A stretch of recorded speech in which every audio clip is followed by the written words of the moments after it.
جس دعوت کو آگے بڑھانا ہے، انبیاء کے وارث یہ علماء کرام ہیں کہ جو رہنمائی کریں گے، اور اللہ کا شکر ہے ہم ایک ایسی جماعت کے ساتھ منسلک ہیں کہ جہاں لمحہ لمحہ رہنمائی کرنے والے علماء کرام موجود ہیں۔ جب آپ اپنی طرف سے دین کو توڑ موڑ کے پیش کرنے کی کوشش کرتے ہیں تو پھر اس کے بعد فرقے جنم لیتے ہیں، پھر اس کے بعد مذہبی انتشار پھیلنا شروع ہو جاتا ہے، پھر اس کے بعد میں زیادہ حق پر ہوں اور وہ غلط ہے اس کی گردان شروع ہو جاتی ہے، اور اس کے بعد معاشرے میں جو دعوت کا اصل کام ہے وہ ٹوٹ پھوٹ کا شکار ہو جاتا ہے۔ موجودہ دور میں اصل تو جو چیز ہے وہ کتاب و سنت ہے، مگر اس کے ساتھ ہی ادارے کا مستند ہونا، اس کا ڈگری، اور ڈگری کے بعد اگلے میدانوں میں جا کے کھڑے ہونا، یہ اللہ نے ایک اعزاز دیا۔ علامہ اقبال نے کہا تھا، سبق پڑھ پھر صداقت کا، شجاعت کا، عدالت کا، دیا جائے گا کام تجھ سے دنیا کی امامت کا۔ نحمدہ و نصلی علی رسولہ الکریم، اما بعد، فاعوذ باللہ من الشیطان الرجیم، بسم اللہ الرحمن الرحیم۔ تمام تعریفیں اللہ رب العالمین کے لیے جو تمام جہانوں کا پالنے والا ہے، اور ان گنت درود و سلام نبی آخر الزمان محمد مصطفیٰ صلی اللہ علیہ وسلم پر۔ اللہ کے نبی محمد رسول اللہ صلی اللہ علیہ وسلم نے فرمایا کہ اللہ رب العزت جب کسی سے بھلائی کا ارادہ کرتے ہیں تو اس کو دین کی سمجھ عطا کر دیتے ہیں یا دین کے لیے چن لیتے ہیں۔ آج کی یہ محفل کوئی عام پروگرام نہیں، ایک ایسا پروگرام کہ جس کے اوپر فرشتے اپنے پر پھیلائے ہوئے ہیں۔ کتاب و سنت کی خالص دعوت، اور دعوت بھی صرف دینے نہیں بلکہ دعوت دینے کے لیے جو مبلغ، جو علماء کرام وہ تیار ہو رہے ہیں اس ادارے سے کہ وہ نکلیں گے اور معاشرے میں جا کر قرآن و حدیث کی روشنی چہار سو پھیلا دیں گے۔ یہ کتنی خوش قسمتی کی بات ہے کہ اللہ رب العزت نے اپنے دین کے لیے چنا، اور چننے کے بعد مستقل ہمیں اس طرح لے کے چلا کہ آج ہم اپنے اساتذہ کرام کے ساتھ ان کی دست شفقت، ان کے زیر سایہ نہ صرف یہ ہے کہ اس دین کو سمجھ رہے ہیں، سیکھ رہے ہیں، بلکہ اس کو آگے پھیلانے کا ذریعہ بن رہے ہیں۔ آج جدید دور ہے،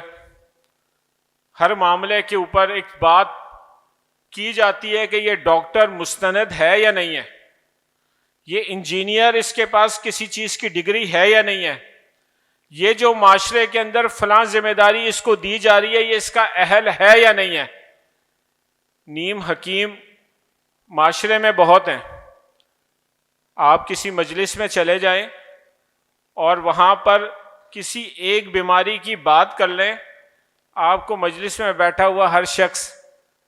ٹوٹکے بتانا شروع کر دیتا ہے، مشورے دینا شروع کر دیتا ہے کہ یوں کر لو ٹھیک ہو جاؤ گے۔ اور دوسرا کام ہمارے معاشرے میں ایک اور ہے، آپ کوئی بھی مسئلہ بیان کریں، ہر بندہ آپ کو خود ہی فتویٰ دینا شروع کر دیتا ہے کہ یہ کام یوں نہیں یوں ہونا چاہیے۔ جب آپ اپنی طرف سے دین کو توڑ موڑ کے پیش کرنے کی کوشش کرتے ہیں تو پھر اس کے بعد فرقے جنم لیتے ہیں، پھر اس کے بعد مذہبی انتشار پھیلنا شروع ہو جاتا ہے، پھر اس کے بعد میں زیادہ حق پر ہوں اور وہ غلط ہے اس کی گردان شروع ہو جاتی ہے، اور اس کے بعد معاشرے میں جو دعوت کا اصل کام ہے وہ ٹوٹ پھوٹ کا شکار ہو جاتا ہے۔ الحمدللہ ہماری دعوت، ہماری جماعت، ہمارے قائدین، امیر محترم، ہر بندہ اس بات کے اوپر ہے کہ ہمارا اصل کام دعوت اللہ ہے، اور دعوت اللہ کے لیے ہماری ساری سرگرمیاں ہیں۔ ہم خدمت کے میدان میں ہیں تو دعوت کے لیے، جہاد کے میدان میں ہیں تو دعوت کے لیے، سیاست کے میدان میں ہیں تو دعوت کے لیے، مگر دعوت دینے کے لیے ہم میں سے ہر شخص ہی آگے بڑھے گا، آگے بڑھ کر دعوت دے گا، مگر ان کارکنان کی سرپرستی کرنے والے، جماعت کے ان رضاکاروں کو رہنمائی دینے والے، ان کی سمت کا تعین کرنے والے علماء کرام ہیں۔ میں امیر محترم کی مجلس میں جب بھی جاتا ہوں میں دیکھتا ہوں کہ امیر محترم علماء کرام کو بہت زیادہ عزت دیتے ہیں کہ ان کے لیے اپنے قریب کوئی کرسی کوئی نشست لا کے رکھ دی جاتی ہے کہ انہوں نے بیٹھنا ہے. مشورے میں سب سے زیادہ ان لوگوں کو لیا جاتا ہے، اس کی وجہ یہ ہے کہ یہ تو انبیاء کے وارث ہیں۔ جس دعوت کو آگے بڑھانا ہے، انبیاء کے وارث یہ علماء کرام ہیں کہ جو رہنمائی کریں گے، اور اللہ کا شکر ہے ہم ایک ایسی جماعت کے ساتھ منسلک ہیں کہ جہاں لمحہ لمحہ رہنمائی کرنے والے علماء کرام موجود ہیں۔ دو شخصیات، محترم جناب حافظ عبد الرحمن مکی صاحب، اور نمبر 2 ہمارے استاد محترم عبدالسلام بھٹوی صاحب، ان کی کمی بڑی محسوس ہو رہی ہے۔ علم کا سمندر تھے، ہم ان سے سیکھتے تھے، ان کے ساتھ بیٹھتے تھے۔ بھٹوی صاحب کا تو انداز ایسا تھا کہ زمانہ طالب علمی میں سمجھتا ہوں کہ اگر میں جماعت کے ساتھ جو منسلک ہوا، ان کی وہ سوال جواب کی نشستیں تھیں کہ ہم بڑے ٹیڑھے میڑھے سوال لے کر آتے تھے اور وہ بڑی شائستہ انداز سے ہمیں جواب دیتے اور سمجھا دیتے۔ اور دوسرے عبد الرحمن مکی صاحب کہ جن کی علمیت، جن کا انداز خطابت،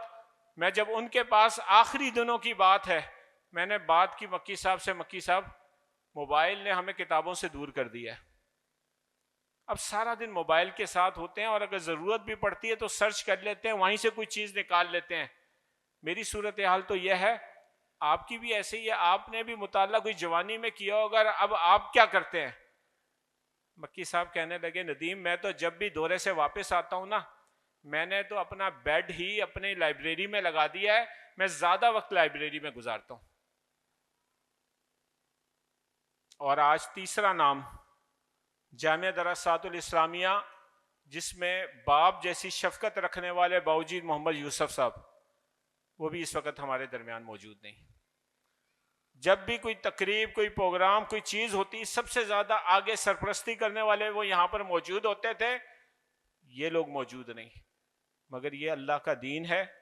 قیامت کی صبح تک ہے، یہ مدارس اسلام کے قلعے ہیں، روحانیت کا مرکز ہیں، یہاں سے علماء کرام، آپ جیسے نوجوان،